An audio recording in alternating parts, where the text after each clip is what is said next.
بجلی کا شارٹ فال اور بحران جلد ختم ہونے کی امید۔ چین نے پاکستان میں 720 mega what hydro power project 2020 تک مکمل کرنے کا اعلان کر دیا ہے۔ پاکستان میں بجلی کے بدترین بحران پر اگلے سال تک قابو پانے کی امید یقین میں بدلنے والی ہے۔ چین کی مدد سے ایک اور بجلی گھر کی تکمیل آخری مرحلے میں داخل ہو چکی ہے۔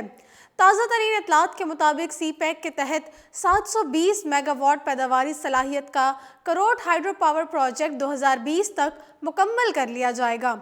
چینی ویب سائٹ پورٹل chian.org کی جانب سے جاری رپورٹ کے مطابق Karot hydro power project Pakistan کے دارالحکومت اسلام آباد سے 55 کلومیٹر مشرق میں دریائے جہلم پر تعمیر کیا جا رہا ہے، جو کہ انڈس ریور کا اہم سسٹم ہے۔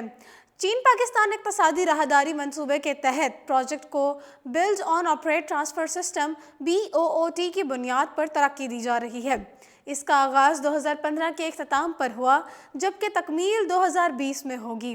تکمیل کے بعد یہ پروجیکٹ 30 سال تک تعمیر کرنے والی کمپنی کے ذریعے استعمال ہوگا۔ اس کے بعد یہ بغیر کسی قیمت کے حکومت پاکستان کے حوالے کر دیا جائے گا۔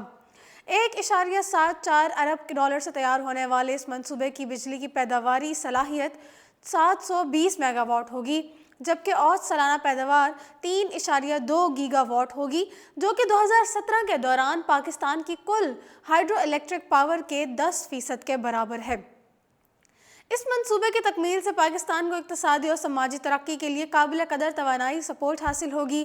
اس کے علاوہ سیلابوں کی روک تھام اور ان سے ہونے والے دوسرے نقصانات سے روکنے، پانی کے بہاؤ کو بہتر بنانے اور ریزروائر ایریا ٹرانسپورٹ سروس کو بہتر بنانے میں بھی مدد ملے گی۔ اس منصوبے کی تعمیر کے دوران روزگار کے 2000 سے زیادہ نئے مواقع کا امکان ہے۔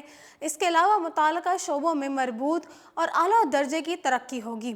رپورٹ میں بتایا گیا ہے کہ Karot hydro power project belt and road منصوبے کے تحت توانائی کا پہلا منصوبہ ہے، جس کی تعمیر کے لیے سلک روڈ فنڈ سے فنڈنگ جاری ہے۔ اس کے علاوہ یہ چین پاکستان اقتصادی راہداری کے تحت اہم ترین منصوبوں میں شامل اور چینی کمپنی کی جانب سے بیرون ملک سب سے بڑی گرین فیلڈ سرمایہ کاری ہے۔